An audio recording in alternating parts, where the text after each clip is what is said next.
Hello everyone, it's Pizzscn here, and today I'm going to be going over a video, basically just a couple things that I went over in a recent video I uploaded on like a solution for Wi-Fi's that can take a long time to connect. And you know, yeah, it's a really good thing. It does help because of what it does. But yeah, if you want to see this video, because for some reason I can't explain it very well right now, click right here.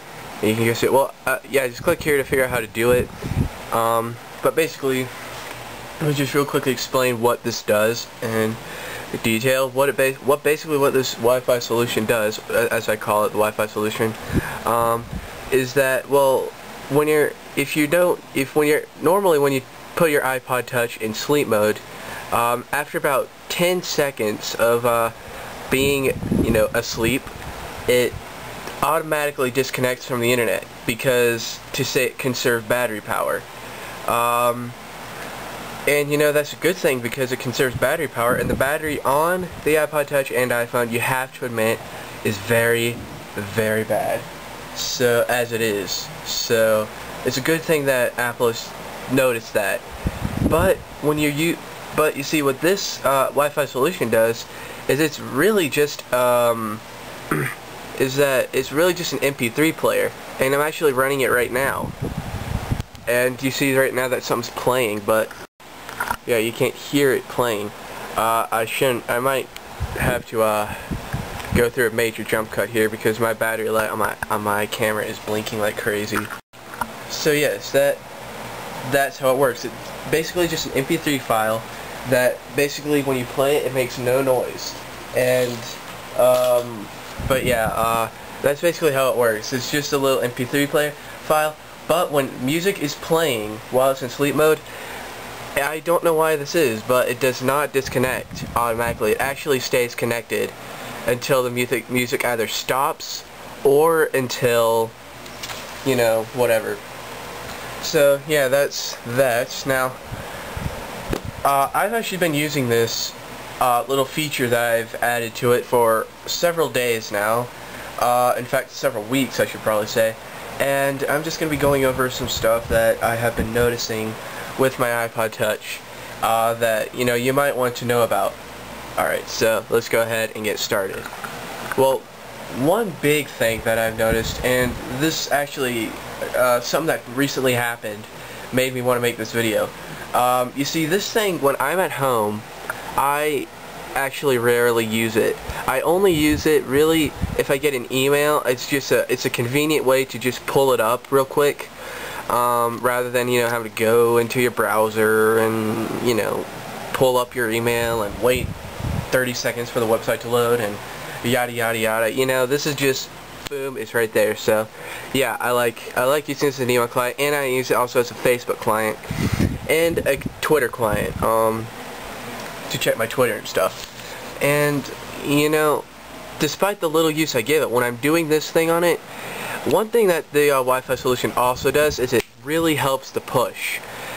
You see, my Wi-Fi, when I'm connecting to it, it takes it about from like 5 seconds to, I think once it took like a minute to connect. So it can get pretty bad.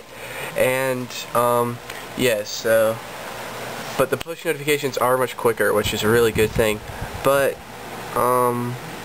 yeah.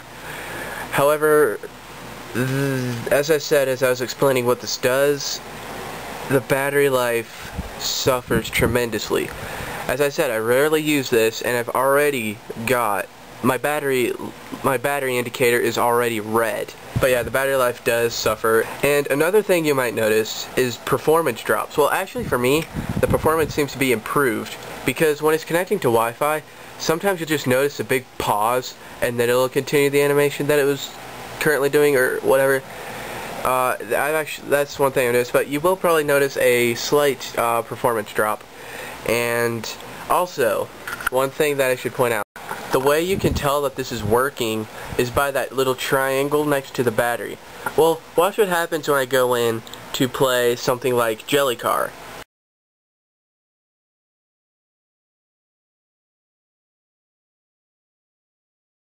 Duh.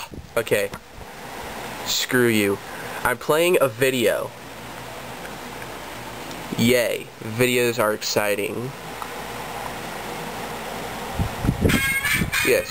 Then when I close out, finally, you'll notice that some apps and videos, all videos, will stop it from playing.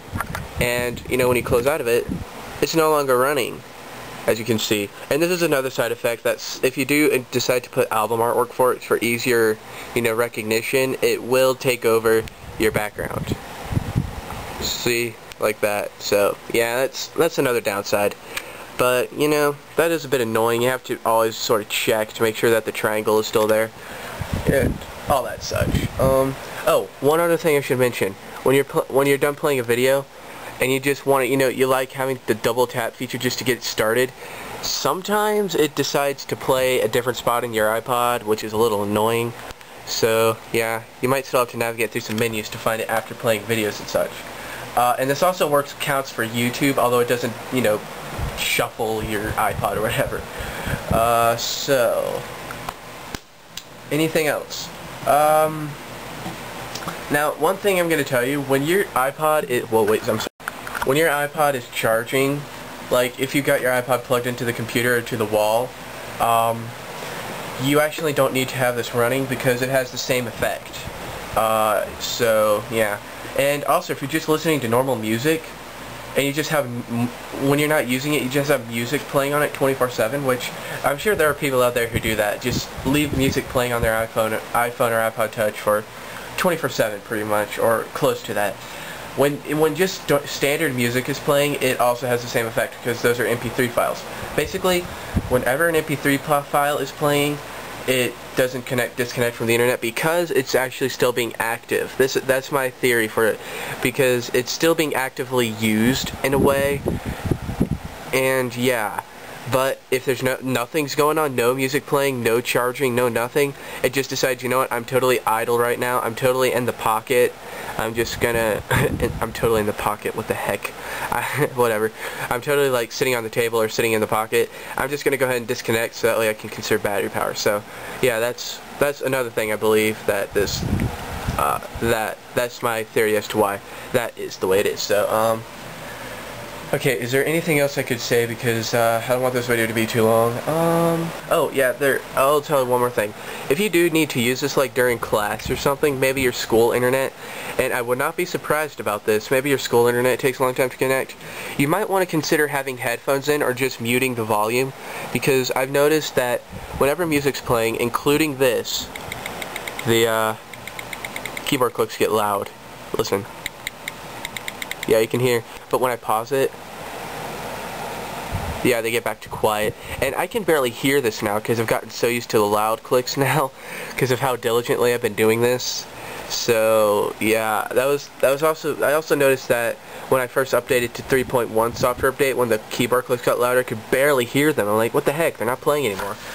I'm like, no, that's like the only tactile feedback there is. Why can't it be playing? So, yeah, the keyboard clicks do get louder, so that's one thing to consider. So, yeah, I believe I've mentioned everything I really wanted to talk about. So, thanks for watching, and I highly do suggest, if your internet is like mine and it takes a long time to connect after it's been in sleep mode, I highly recommend you do this. This is so nice. But, and you know, other ways you can preserve the battery, just like turn your brightness down, because I mean, if you're at home, you know, you're just using this as you know, just a quick little luxury, just turn it down a little bit. And I mean, you're not out in like bright sunlight, you don't need it that bright, or you're not, you know, at a party where there's all this light and stuff and all this glare happening. I mean, you're just at your house, so it's not too bad. So just kind of turn the brightness down, that ought to help. And turn a couple of your push notifications off. Yes, definitely. That's probably another thing, or another reason why my battery is suffering.